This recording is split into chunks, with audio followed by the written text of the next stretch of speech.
I want to just do an obstacle course to kind of illustrate some of these basic concepts. Like, for example, I mentioned vestibular, I mentioned movement. Let's do an obstacle course that incorporates some movement. Remember I said there's some different planes? Let's go forward and back. Forward and back. This alone is going to work on a lot of things like balance. If I do this, it's working on coordinating the two sides of the body, because both sides of the body are doing the same thing. Yes, I am being conscientious of my tongue. But this kind of thing, like I alluded to in another video, this is also doing some weight bearing on the upper extremities to help build some stability there too. So we're going to incorporate in this obstacle course some movement, some weight bearing, which would help support fine motor function. Let's incorporate some other things.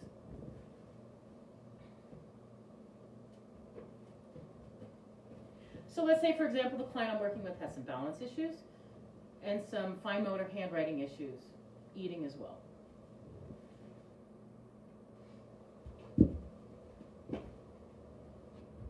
I encourage you all to use things that you find around your house. So instead of, is there anything official that has to be a particular basketball hoop? No. Be creative, and let your child or ward or whoever you're wanting to do these with, be creative. Let's use something like this. So I'm going to place this, I'll probably place this out of sight of the camera, but the idea is to throw it in. So I'm using these different objects. This one has got a squeeze. So this is relating to proprioception for the fine motor function. Fine motor, small muscles. Gross motor, large muscles. So instead of me working with a client sitting at a table doing handwriting, doing handouts, I'm sorry. In 35 years of being OT, yes, I've done some handouts, but like I was alluding to before, the art of therapy is how much I can incorporate into an activity to be most efficient. So I may do a very thorough hand grasp evaluation, knowing which muscles are weaker, which grasp are weaker. That's part of the evaluation, is to figure that out. Maybe just be more general. It's part of my treatment planning strategy, relating it back to the evaluation, what the issues are. So let's say, for example, this particular client has a lot of, they're functioning at a pretty low level. I want them to feel a good amount of success. Not 100%. Not 100%, well, I mean, that's poor. Forgive me for saying that. I want everybody to feel success by the time they're all done. But there's a continuum between, if you're successful all the time, what's the challenge? There should be like a healthy challenge. We should be successful most of the time. Maybe, where do we miss, and where's that gray area between a good amount of success? And then as a therapist, I want to kind of push it along. So if this person, for example, is successful 90% of the time of throwing something in here, there's different ways I can grade that, just to make it a little challenging, to build those skills. I may put it a little farther away. So now this time, their eyes need to perceive, oh, it's that much farther, so I need to tell my body, I need to push a little farther.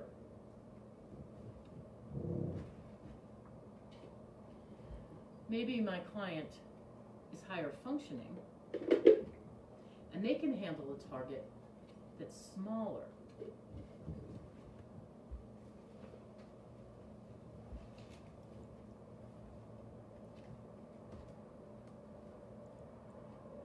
Same idea, just a little different variation. See, the hand grasp on this is different. This has got more of a pincer grasp. It's finer. The cones, much smaller target area than something like this. So as a therapist, I need to decide what is going to be the just right challenge for my client. That's really the best way to say it.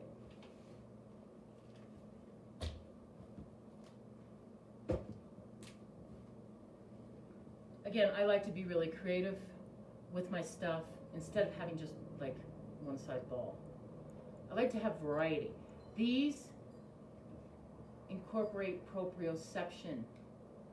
It's that squeeze. So especially for, say, somebody who's got like Down syndrome, classic condition that where somebody would have like a low muscle tone. Down syndrome kids are so much fun. But they have low muscle tone, so we want to build that up. And one of the ways I like to do it is through proprioceptive activities. Activities that stimulate the muscles in the joints. So you see what I'm doing right here? There's a sense of proprioception with that. With this, there's also a sense of proprioception. And I like having different shapes. So while there is some proprioception with this, it's different. Doesn't squeeze like this does. And this has got the vision, and there's a sense of that wiggly, there's a sense of tactile. So if somebody's really ticklish, how many people do you know who's really ticklish, like excessively so? There's actually a term called tactile defensiveness. It's actually pretty common. So a ball like this, like somebody may play with this, but they're not going to play with this. It's subtle, but it's profoundly different, really.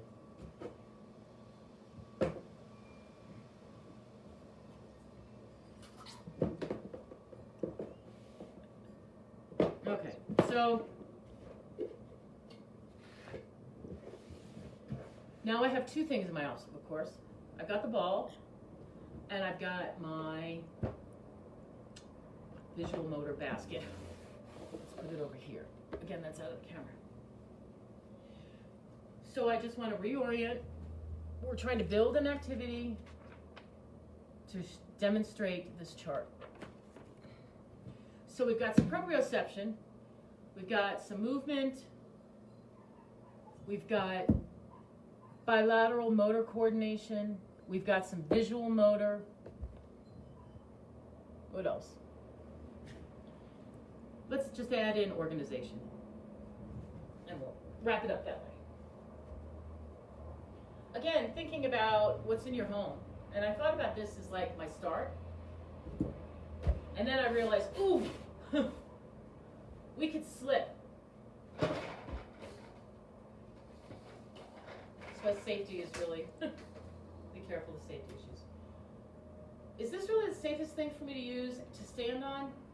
I don't think so. I could slip and fall, hit my head, on the things that are in the room that I'm unable to move. So be careful. So let's not use this.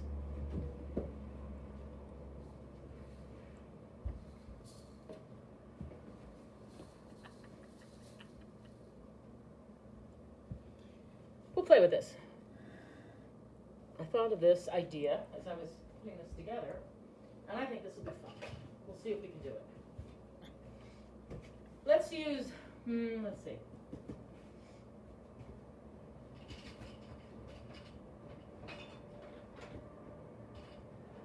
Let's make this like a 4-step obstacle course. Here's another toy. Let's put it like that. Okay.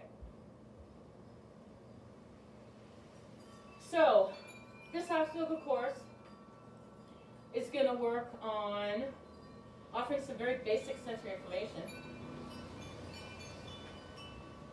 Keeping in mind things like the wind, the sounds, can be distracting. It just distracted me.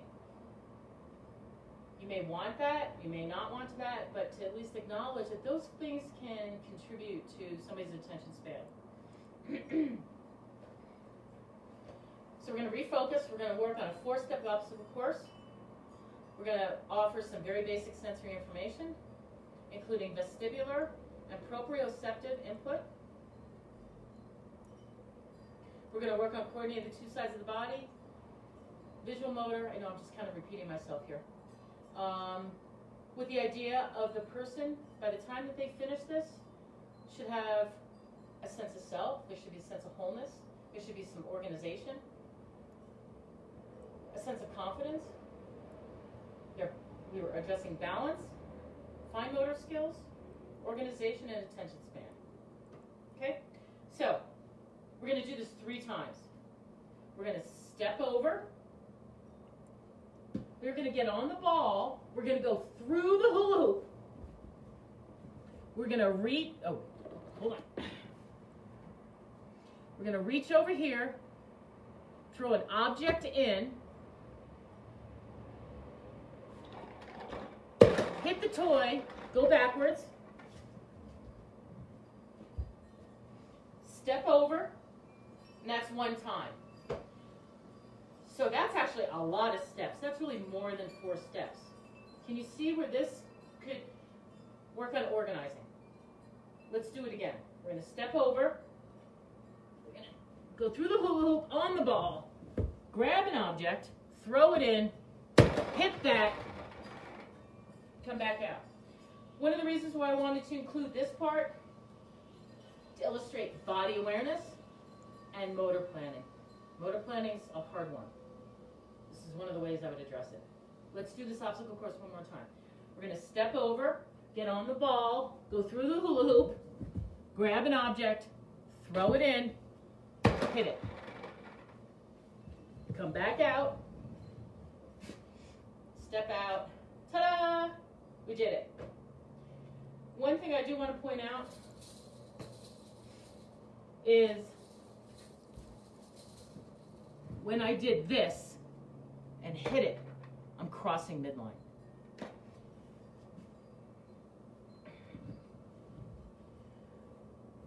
Our bodies work symmetrically before asymmetrical. So, doing this, both sides of the body are doing the same thing, holding like a box. Both sides of the body are doing the same thing. But higher level skills incorporate either side of the body doing something different than the other. My classic example is blow drying your hair. Not that I've done that in a long time. One hand is holding the brush, the other arm is moving. You need to have good coordination between two sides of the body, firmly established, before you can start doing asymmetrical, different kinds of things. Sweeping. I'll demonstrate that while I'm on the ball. But sweeping. Or what about hitting a ball with a bat? You have to cross the midline of your body. Both sides of your body working together. Just move across the midline of your body. That's actually a high level skill. So this obstacle course is addressing a lot of these different concepts here. So by the time somebody's finished with this treatment session, hopefully they're feeling a good sense of self. The final piece I really want to do, first of all, we have to clean up, but then we're going to do a little quiet time, and then we'll finish this session.